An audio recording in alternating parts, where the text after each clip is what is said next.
Picture Sunday evening. The week is technically done, the weekend's over with, dinner's already handled, the kids are in bed, the house is quiet. Your inbox may not be empty, but it's manageable and nothing's actually on fire for you to put out. But still, there's this thing, this low-grade hum that you have in your body and maybe in your chest that won't quite turn off. This sense that you should be doing something, that you should be reviewing something, you should be preparing for something, a kind of readiness that you can't seem to set down, even though there's nothing right now that actually requires it.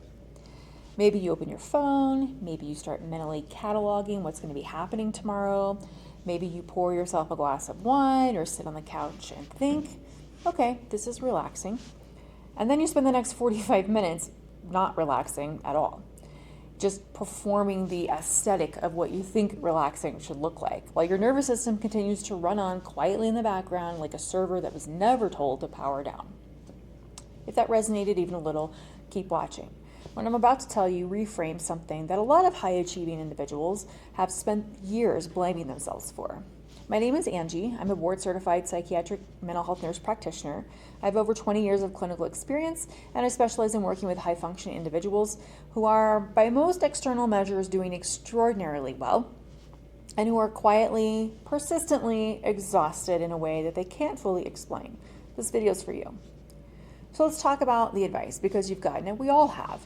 Take a bath, try yoga, download a meditation app, set some boundaries, delegate, go for a walk, put your phone in a drawer, book a massage, get more sleep.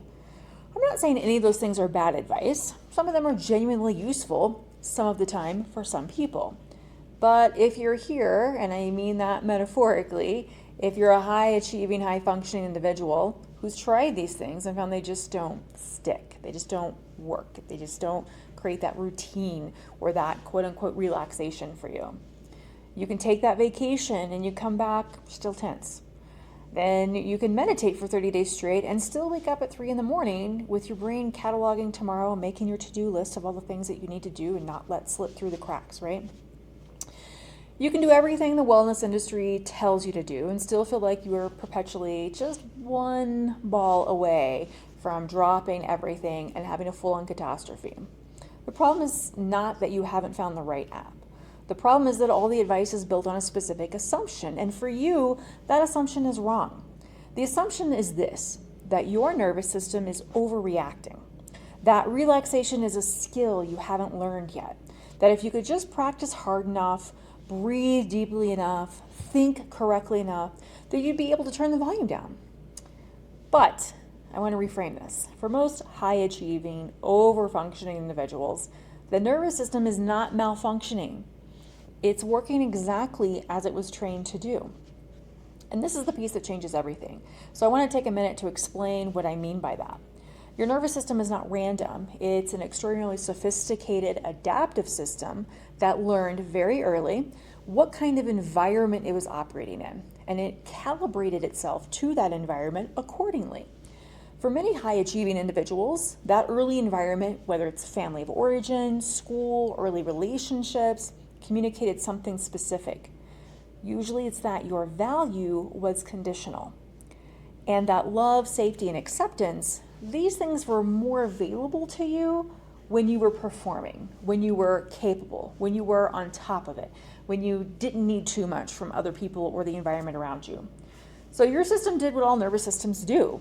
It adapted. It learned to stay vigilant, to stay ahead, to treat competence not as a choice, but as a requirement. That's not a character flaw. That's actually a brilliant adaptation. And that adaptation probably protected you, helped you succeed, and helped you navigate genuinely difficult circumstances in your life. The problem is that the adaptation doesn't know the circumstances have changed, and it doesn't turn off just because you tell it to. So what does this actually cost you? Not in a dramatic burnout narrative kind of way, but in a quieter, more insidious way that most high-achieving people experience. I want to walk you through 4 things that I consistently see in my clinical work, 4 costs that rarely get named. So the first one, cost number 1, is your body is paying a tab that you don't even know is open. It's like you leave your credit card at the bar and everyone's racking up drinks and you didn't even realize everyone was racking up drinks. You thought it was just for you. So from a physiological standpoint, sustained high performance keeps your autonomic nervous system in a state of mobilization. You're in a low-grade version of alert. You're always ready. You're always on edge. You got to be there ready just in case, right? Not panic, not crisis, just always on, like the back burner's always on and humming. In polyvagal terms, and I'll keep this accessible, your system is running in a state that was designed for short-term challenge. It was designed to get you through the sprint. It was not designed to be your permanent operating system, right? We're supposed to, have a threat, have a challenge. Our nervous system responds. We're on edge. We're ready. We can handle it. And then there's a state of relaxation. But for high-achieving and overachieving individuals, it doesn't get that message, and it stays on as if we are constantly running a marathon. When it runs in that state chronically, there are physiological consequences to your sleep architecture, your hormonal rhythms, your cardiovascular system, your immune function, to what I describe as your prana in yoga, right? The energy currency that your body runs on. That account is being quietly debited over and over and over all throughout the day. Even when your output looks completely fine on the outside, a lot of people come to me looking healthy, successful, functional. Their body is running on fumes that they didn't even know that they were spending. Let's talk about the second cost number 2. Rest has started to feel dangerous. This is the one that surprises most people when I name it out loud, and then they immediately recognize it. For a nervous system that learned that vigilance is safety, slowing down doesn't feel like relief. It feels like a threat. Because in the system's original logic, stillness was the gap where things went wrong. And we don't like that, right? Quiet was the moment that you missed something. Ease was what happened right before the other shoe dropped. You were in ease, you were in rest, you weren't paying attention, you weren't on, and then something bad happened. So what does the system do? It generates busyness. Not because you have too much to do, although sometimes we genuinely do, but because activity is how the system stays regulated. Movement is familiar. Productivity is quote unquote proof that you're okay, that you're deserving. This is why you can't sit in the quiet without your brain immediately populating a to-do list or thinking about 25 things, right? This is why vacation can sometimes make you feel worse before it makes you feel better, if it makes you feel better at all. This is why the idea of doing nothing, just doing nothing, produces something that feels like less like peace and feels more like a low-grade dread. You're not bad at relaxing. There's nothing wrong with that. It's not a skill. It's just that your nervous system has learned that relaxing is what happens to people who aren't paying attention, and there's a negative cost to that.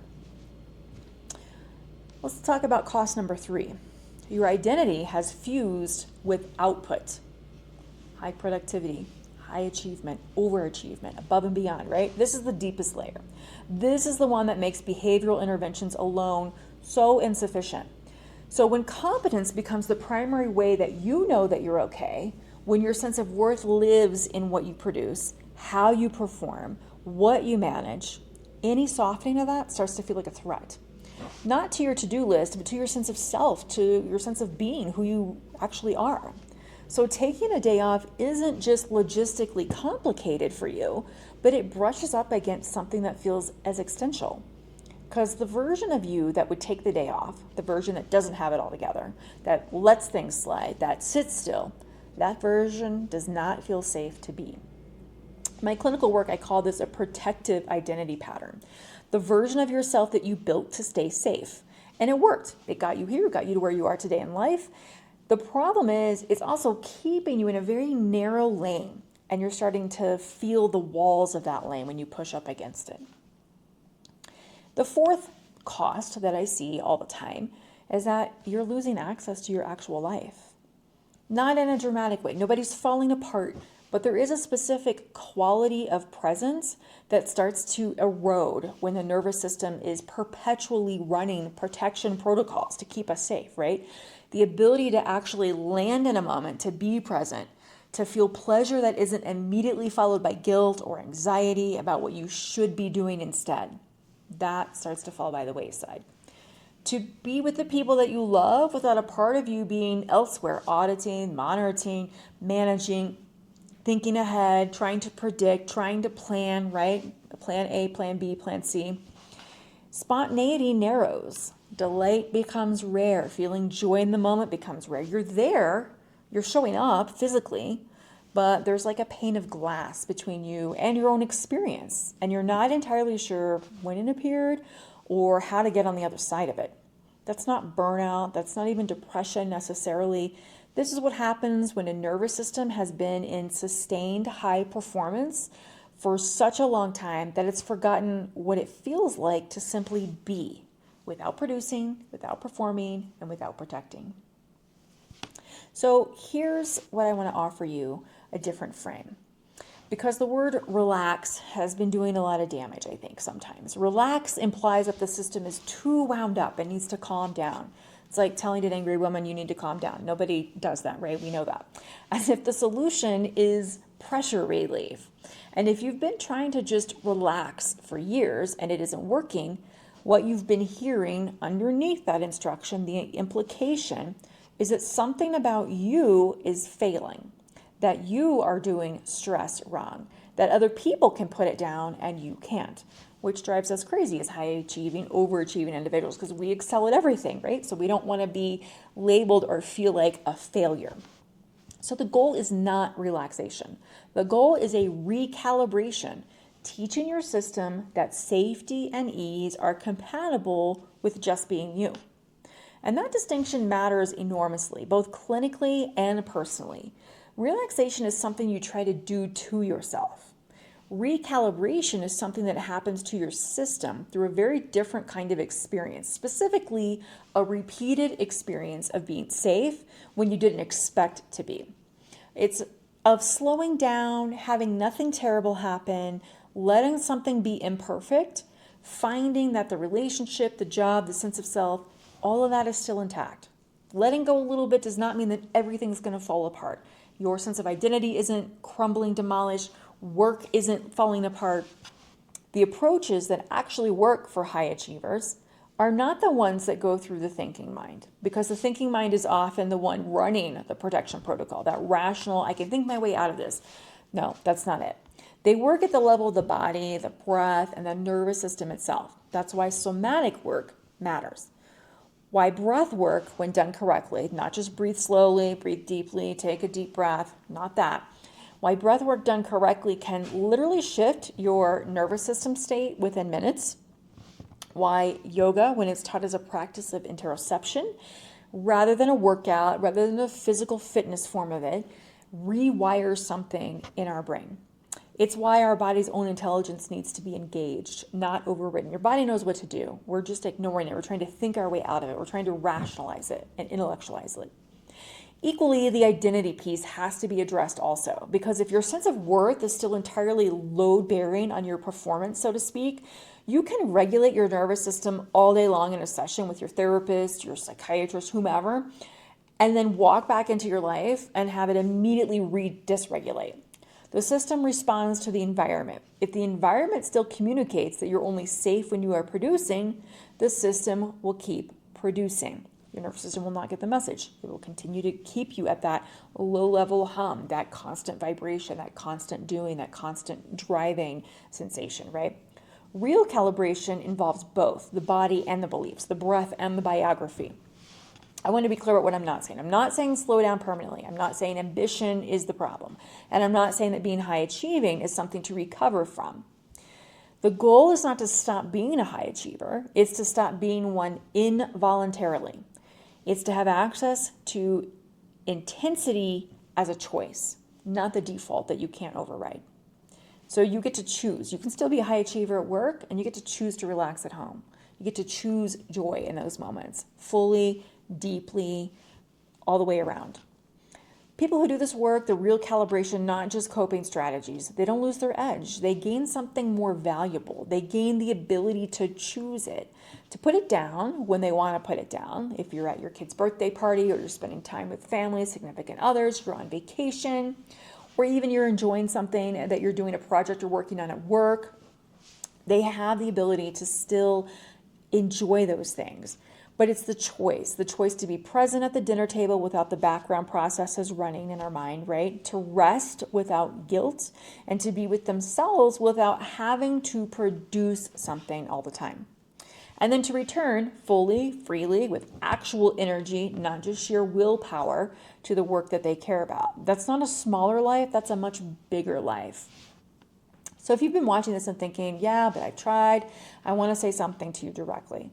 You haven't been failing at relaxation. You've been applying a strategy that was never designed for your nervous system in its current state with its current history. And that is not a character flaw. That's clinical information. And it just points toward a different kind of work. Not harder, not more disciplined, just more precisely aimed, more tailored to you. This is the work that I do. And it's some of the most meaningful work I've been privileged to be part of. Watching people who spend decades just managing, performing, holding it all together, finally get to put some of it down. Not because they gave up on themselves, but because they finally understood what they were actually working with. So if what I'm describing is landing for you, please feel free to subscribe. I release content regularly at the intersection of clinical neuroscience, trauma, and what it actually means to function well. Feel free to leave questions in the comments. I enjoy reading them. And please take good care of yourselves in the most rigorous clinical sense of the word. I will drop the link for the website and check out any of the groups or online activities that we have.